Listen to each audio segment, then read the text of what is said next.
한 뉴스 신문 기사가 있습니다.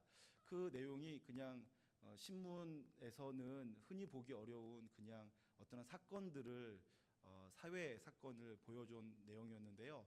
어떤 내용이었냐면 92년도에 실제로 있었던 한 일인데요. 고등학교 3학년 여자아이가 아주 똑똑한 아이였어요.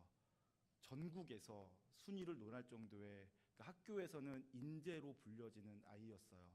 집안 형편은 넉넉지 않았던 아이였는데 본인이 열심히 공부해서 의사가 되어서 집안을 일으키겠다라는 꿈을 갖고 있던 고등학교 3학년 여자아이였다고 합니다. 근데 그 친구가 학교에서 자율학습을 하면서 공부하다가 좀 답답했나 봐요. 스트레스가 좀 쌓였던지 그 친구가 바람을 쐬러 학교 밖으로 나온 거예요. 그런데 학교 밖에 나왔더니 그 친구로서는 처음 보는 스포츠카, 멋진 스포츠카가 한 대 있더래요. 그런데 그때 그 친구가 무슨 일인지 모르게 그냥 한번 타보고 싶었대요. 너무 멋진 차를 보고서는 아마 공부에 대한 스트레스가 과중해서 그랬는지 왜 그런지는 모르겠는데 그 차가 한번 타보고 싶었다라는 거예요. 그리고 탔어요. 그런데 그 차에 시동이 걸려 있는 거예요.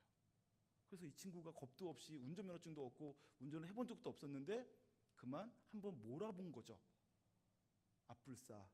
그런데 그 스포츠카가 밟으면 확 나가잖아요. 행인 두 명을 치고 벽에 들이받았어요. 그리고 그걸로 말미암아 그 두 명의 행인과 또 차 주인과 함께 합의해야 될 금액이 92년도 당시에 5천만 원이 나왔대요. 근데 그 집안 형편이 넉넉지가 않아서 합의가 원만하게 이루어지질 않았어요. 합의금을 낼 돈이 없었던 거죠. 그래서 이 친구가 1년 동안 구치소에 생활하게 되었어요. 그런데 이 신문 기사가 그러니까 어떻게 났냐면 그 친구의 문제를 다루었던 형사가 이 친구가 너무 안타까운 거예요. 어떻게든지 이 여학생을 구제해주고 싶은데 형사로서 방법이 없어서 안타까워하다가 어쩔 수 없이 이 친구가 1년 동안 구치소에서 지내게 되었던 거죠. 그런데 그 친구가 1년 동안 구치소에 있다가 나온 다음에 이 똑똑했던 여학생이 그냥 자기 인생을 포기했는지 사창가에 갔어요. 몸을 팔고 산 거죠. 그렇게 2년을 살다가는 자살했대요. 자살한 것으로 말미암아 자살한 사건을 보고선 형사가 다시 그 사건들을 기억해내면서 신문에 투고한 거죠. 너무 안타까운 사건이죠. 이 땅에 살아가는 인생들 중에서 소중하지 않은 인생이 어디 있겠습니까? 많은. 그런데 그렇게 전도가 유명했던 학생이 단 한 번의 실수로, 그것도 어처구니가 없는 실수로, 고의적이거나 악의적인 것도 아닌데 그렇게 자기도 모르게 충동적으로 저질러진 단 한 번의 실수로 그 인생이 그렇게 망가져 버리게 되어진 것은 어떻게 봐도 너무나 안타까운 사건입니다. 두 가지 생각이 들죠. 이 사회가 그런 아이 하나를 지켜주지 못할 만큼 약한가 하는 생각과 동시에 또 하나는 또 한편으로는 그 친구를 향해서 자살한 그 친구를 향해서 제가 아주 쓴소리를 해주고 싶은 거예요. 그 친구가 만약에 우리 교회 학생이었다면 내가 아주 쓴소리를 해줘야겠다. 그것밖에 안 되냐. 네 인생에 어려움이 찾아왔다고 한 번 실수해서 감옥에 갔다고 네 인생 끝났다고 포기해버리면 어떡하냐. 절대로 포기하면 안 된다. 넌 다시 일어설 수 있다. 왜 네 몸을, 네 인생을 함부로 대하냐. 절대로 그러면 안 된다. 네가 무슨 짓을 저질렀든 무슨 죄를 저질렀든 무슨 실수를 했던 다시 일어설 수 있다. 다시 회복될 수 있다. 다시 시작하자. 자, 이렇게 말해주고 싶었어요. 그리고 이곳에 있는 모든 청년들이 그런 마음 가졌으면 좋겠어요. 인생을 살아가다가 한 번쯤 실수 안 한 사람이 어디 있습니까? 죄 저지르면 안 되지만 저지를 수 있어요. 넘어지지 않았으면 좋겠지만 넘어질 수 있어요. 내가 원해서가 아니라 사회가 원했던 내 잘못으로든 무슨 이유가 됐든 쓰러질 수 있어요. 쓰러지는 것이 문제가 아니고 쓰러졌으면 거기서 일어서야 되는데 이 사회가 우리의 교육이 공부는 잘 시켰지만 고난을 극복하고 일어날 힘을 못 가르쳐준 건 아닌가 이런 생각도 들어서 안타까운 마음이 듭니다. 그러면서 저는 그때 그 신문 기사와 함께 성경을 보면서 성경 속에 굉장히 많은 부분에서 이러한 문제를 다루고 있다는 것을 발견하게 되어집니다. 다시 시작하기를 원하시는 하나님, 죄를 지은 사람, 문제를 일으킨 사람, 하나님을 떠난 사람을 향해서 하나님은 분명히 징계하십니다. 그 징계는 하나님의 사랑이에요. 주께서 사랑하는 자를 향하여서 근실하게 매를 드세요. 사랑하니까 부모가 자녀를 근실하게 징계하는 것처럼 우리 하나님의 사랑도 범죄하고 잘못되고 다른 길로 가는 인생을 향해서 인생 책찍 사람 막대기를 들어서 때리십니다. 징계하십니다. 아프게 하십니다. 그러나 우리 하나님은요, 우리를 아프게 하는 것이 목적이 아니라 우리를 살려내는 게 목적이세요. 그래서 하나님께서 때로는 아프게 하시고, 때로는 고통스럽게 하시고, 때로는 우리로 하여금 이 세상에 끝난 것처럼 느껴지게 하실지라도 하나님의 뜻은 살려내는 게, 회복시키는 게, 더 온전케 하고 강건케 하는 것이 우리 하나님의 더 크신 뜻인 줄 믿으시길 바랍니다. 오늘 요나서에 보니까요, 하나님께서 요나에게 임하셨어요. 말씀하여 주셨죠. 저 큰 성읍 니느웨로 가서 그들의 죄가 관영했다고 선포해라. 그런데 요나가 그 말을 들었는데 그 말이 하나님의 말씀임에도 불구하고 순종하고 싶지가 않은 거예요. 왜 순종하고 싶지 않았는지 성경에는 명확히 나와 있지 않지만 짐작컨대 첫 번째로는 니느웨 사람들은 나중에 지금도 북이스라엘의 위협이 되는 존재예요.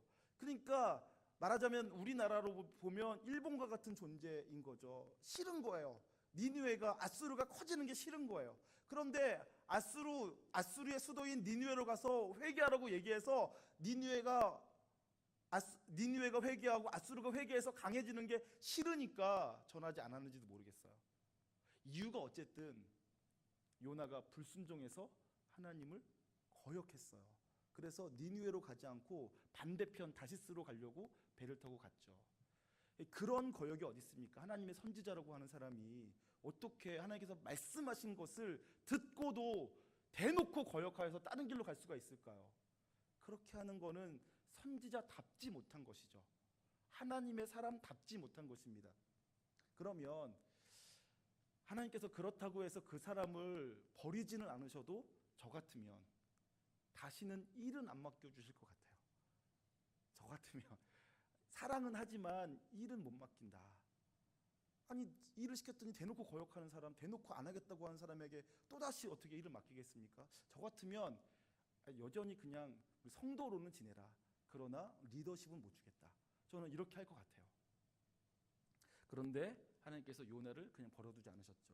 다시스로 가고 있는 요나가 탄 배를 풍랑으로 때리시고요, 요나를 바닷속에 쳐 넣으시고요, 바닷속에서 물고기 뱃속에 들어가게 하십니다.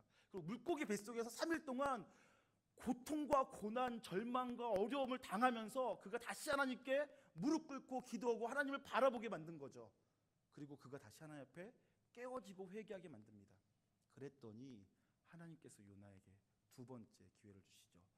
하나님의 말씀이 다시 두 번째 요나에게 임하기 시작합니다. 요나는 하나님을 거역했던 사람이에요. 어떻게 보면 버려져도 할 말이 없는 사람이죠.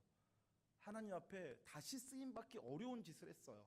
대놓고 거역했단 말이에요. 감히 천지 만물을 창조하신 하나님 아버지의 말씀을 듣고도 거역한 거예요. 그럼에도 불구하고 하나님께서 그를 고쳐서 다시 새롭게 그에게 임무, 사명을 주십니다. 그게 아주 놀라운 사건이라고 할 수가 있겠죠. 저는 저와 여러분이 성경의 수많은 내용들이 이와 동일한 내용들이라는 것을 빨리 이해하셨으면 좋겠어요.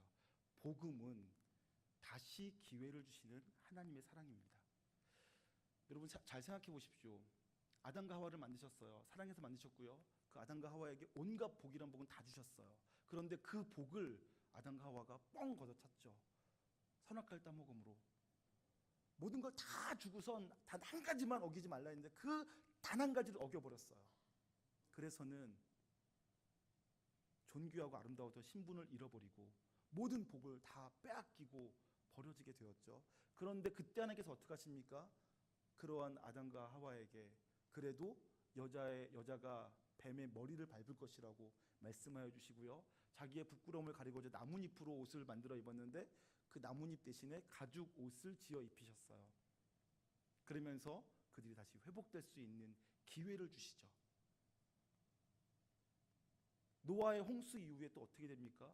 무지개 언약을 보여주시면서 내가 다시는 물론 너희를 심판하지 않겠다라고 하시면서 다시 새롭게 기회를 주시죠.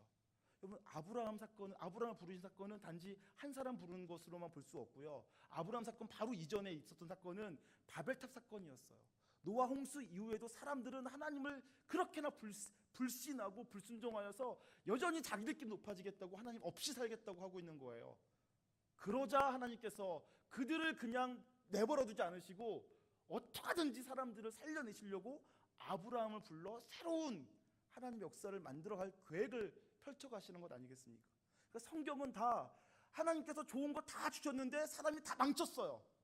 사람이 망친 것에 대해서 하나님께서 다시 그들을 일으켜 세우시는 일들로 가득 차 있습니다. 이스라엘 민족이 범죄하였어요. 하나님께서 레위기를 통해서 말씀하셨는데 너희가 내 말대로 살면 복을 받을 것이고 내 말대로 살지 않으면 너희가 징계를 받을 것이다. 징계를 받고 회개하고 돌아오면 살 것이지만 징계를 받으면서도 안 돌아오면 징계보다 처음 받았던 징계보다 더 큰 징계를 내가 할 것이다. 그러고 나서 돌아오면 살 것이지만 그래도 징계 위에 징계를 더해도 너희가 안 돌아오면 거기보다 더 큰 징계를 할 것이다. 그때라도 돌아오면 살겠지만 그래도 안 들으면 그것보다 더 큰 징계를 받을 것이다. 더 큰 고난 받을 것이다. 성경에 그렇게 써 있어요. 결국에는 너희가 그래도 안 들으면 너희는 세계 열방 가운데서 수치를 당하게 될 것이다. 사로잡혀가게 될 것이다. 망할 것이다. 이렇게 말씀되어져 있어요. 그런데 이스라엘 민족이 그 하나님의 약속 자체를, 언약 자체를 아예 관심도 갖지 않았어요. 그러다가 결국은 망했죠. 이스라엘 민족의 죄 때문에 망한 거예요. 하나님의 능력이 부족해서 하나님께서 이스라엘 민족 하나 지킬 힘이 없어서 바벨론의 신에게 진 것이 아니라 이스라엘 민족의 죄가 이스라엘을 망하게 한 것입니다. 그런데 하나님께서 어떻게 하십니까? 70년 만에 다시 돌아오게 하세요. 70년 동안 그들이 포로지에서 고난당하고 하나님 깊이 묵상하다가 사슴이 시냇물 찾게 갈급한같이 내 영혼이 주를 찾게 갈급하나이다. 이러한 찬양들을 부를 수밖에 없게 만드시고 주의 궁전에서의 한날이 밖에서의 첫날보다 낫습니다라는 고라 자손들의 시를 하나님께서 부르게 만드신 다음에 다시 부르시는 거죠. 70년 만에 부르시는 거예요. 그러니까 회복을 위해서 하나님께서 징계하시는 거라는 얘기죠. 성경의 역사가 다 그래요. 여러분, 엘리야가 기억나십니까? 엘리야도 그랬죠. 엘리야 얘기를 하기 전에 제가 한 가지를 더 나누겠습니다. 하나님께서는 죄를 지은 사람에게 죄에 대해서 징계하시지만 그러나 그 사람을 사랑하세요. 여기까지 다 동의하실 것입니다. 그런데 제가 설교를 준비할 때 제 마음속에 이 설교를 제가 준비할 때 제 마음속에 이런 마음이 있었어요. 그럼 나는 괜찮지 않나? 나는 죄인이 아니라는 생각을 제가 가졌어요. 그러니까 저 사람들이 죄인이라도 하나님 용서하실 거다라는 생각을 제가 했단 말이에요. 제가 감히 또 교만해져가지고. 근데 하나님께서 그 설교를 준비하고선 기도하는 중에 저에게 그 요나가 다시 기억나게 하셨어요. 그러니까 이 니느웨 백성이 범죄하였는데 니느웨 백성을 향하여서 하나님께서 용서하신 것도 놀라운 것이지만 요나를 하나님께서 용서하신 것도 놀라운 거예요. 그러면서 엘리야, 모세, 베드로, 바울이 생각나게 하셨어요. 여러분, 모세 생각해 보십시오. 모세 그가 무슨 죄인이겠습니까? 그러나 모세는 첫 번째 기회는 놓쳐버린 사람이에요. 하나님께서 왕궁에서 자라게 하셨지만 40살이 되었을 때 자기 혈기로, 자기의 조급함으로 이스라엘 민족을 자기가 구원해 보겠다고 하다가 광야로 쫓겨난 사람 아니겠습니까? 그냥 광야에서 야인으로 죽을 수 있었는데 하나님께서 다시 기회를 주시죠. 그런가 하면 엘리야 어땠을까요? 엘리야는 사실 어떻게 보면 아주 위대한 사람이에요. 엘리야가 했던 모든 사역을 보면 놀랍죠. 갈멜산에서 850대 1로 바알과 아세라 선지자들과 싸워서 이겼어요. 그가 기도했더니 하늘에서 불이 내려왔어요. 제단에 불이 붙었단 말입니다. 놀라운 사역을 감당했죠. 바알과 아세라의 제사장들을 다 칼로 쳐 죽였어요. 그런데 그 이후에 어떤 일이 있었는지 아세요? 더 놀라운 일이 벌어져요. 이세벨이, 그 당시 왕비 이세벨이 엘리야를 죽여버리겠다고 하니까 엘리야가 그 말을 듣고 벌벌벌 떨어요. 그게 더 놀라운 거죠. 850대 1로는 싸우면서 이세벨의 한마디는 벌벌벌 떤단 말이에요. 그러면서 엘리야가 로뎀 나무 아래에서 죽기를 구해요. 하나님, 제가 할 만큼 했습니다. 이제는 더 이상 할 기력이 없습니다. 나를 죽여주십시오. 그래요. 자기 힘으로 뭔가 해보려다가 안 되니까, 자기 뜻대로 안 되니까, 자기가 기대했던 대로, 자기가 소망했던 대로 안 되니까, 사역이 그렇게 안 되니까 포기하겠다라는 거예요. 아, 여기는 글렀어. 더 이상 안 되겠다. 내가 아무리 해봤자 소용이 없어.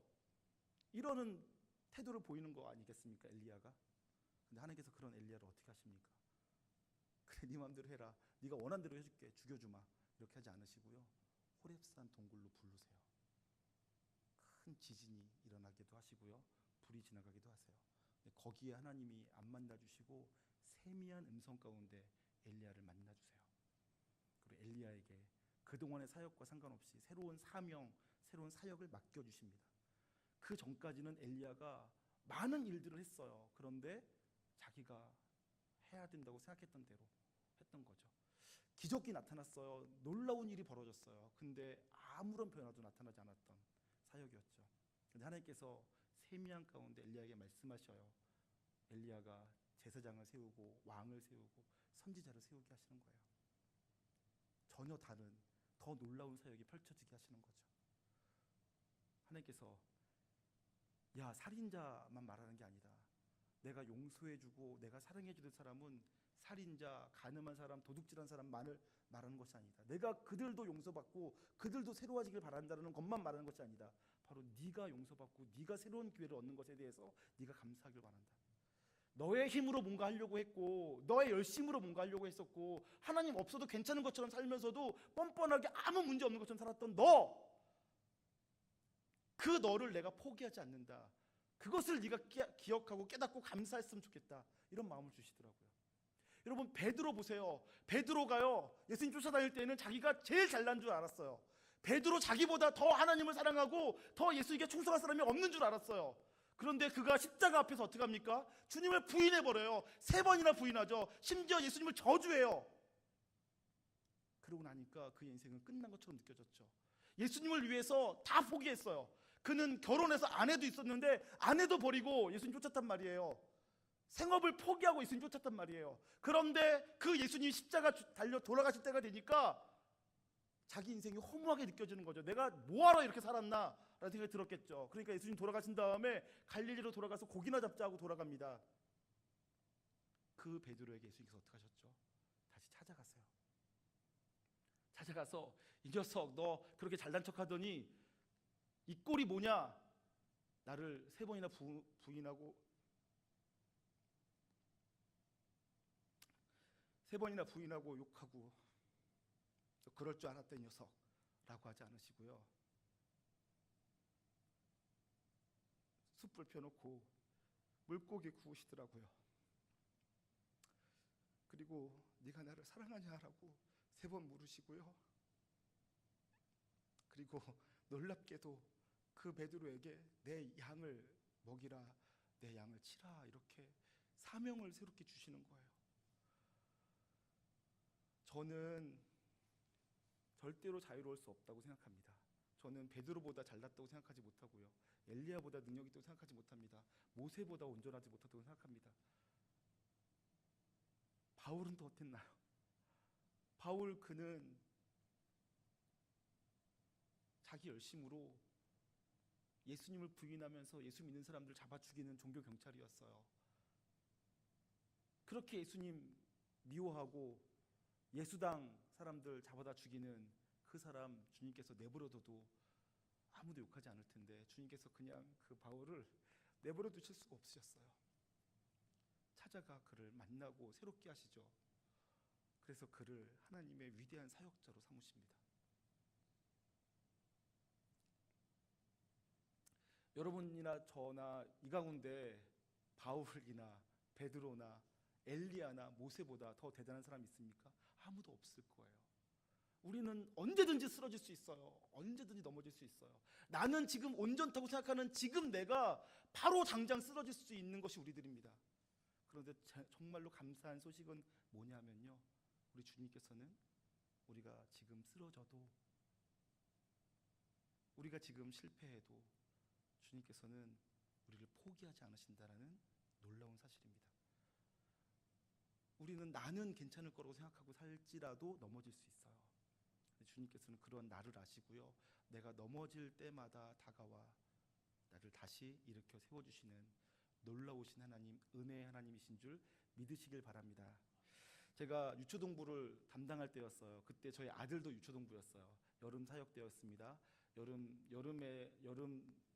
그 성경학교를 하면 하루 정도는 물놀이를 하지 않습니까? 그래서 여주에 있는 한 이제 교회에서 제가 이천에 있는 교회에서 사역을 했는데 한 수영장에 갔어요. 근데 그때 저희 첫째 아들 희준이가 어렸을 때였는데, 저는 이제 사역자니까 이제 깊은 물과 얕은, 그러니까 가운데 있는 더 깊은 물로 들어가면 안 되는 경계선에 제가 이제 의자에 앉아 있었어요. 그래서 애들을 지켜보고 있었죠.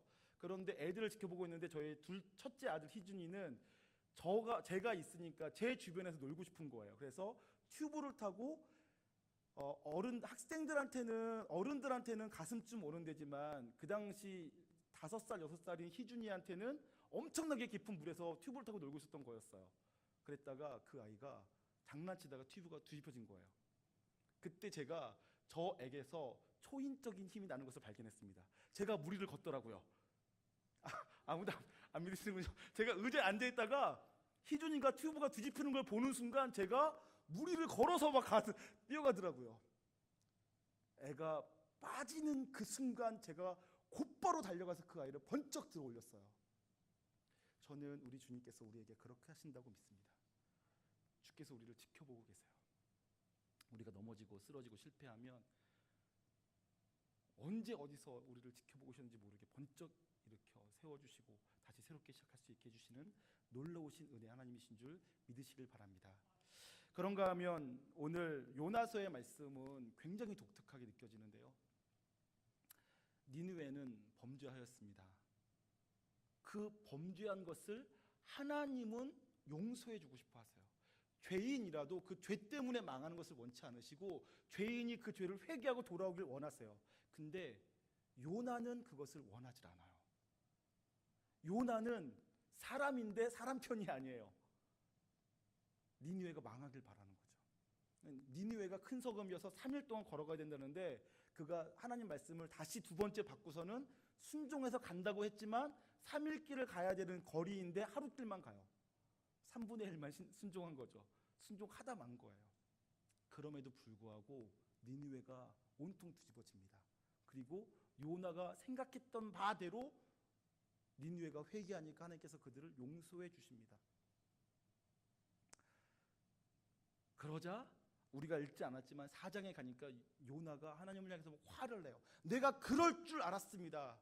하나님 자비로우시고 은혜로우시고 노하기를 더디하시고 용서해 주기를 기뻐하신 하나님이셔서 그들이 회개만 하면 용서해 줄 줄 알았습니다. 내가 그래서 가고 싶지 않다는 거 아니었습니까? 라고 말을 하는 장면이 나와요. 그러니까 요나서는 그래서 굉장히 재미있는 책이라고, 보면 볼수록 재미있는 책이에요. 많은 것을 생각나게 해요. 요나 자신이 하나님께 용서받은 사람이면서도 요나가 볼 때 죄인은 용서받기를 원치 않아요. 굉장히 놀라운 일이죠. 꼭 저 같습니다. 꼭 여러분 같고요. 여러분들 스스로가 다 은혜 받은 사람, 용서받은 사람, 사랑받아서 살고 있는 사람에도 불구하고 다른 사람이 용서받는 것을 싫어해요. 놀랍죠? 우선 한번 말씀 살펴보도록 하겠습니다. 5절입니다. 3장 5절.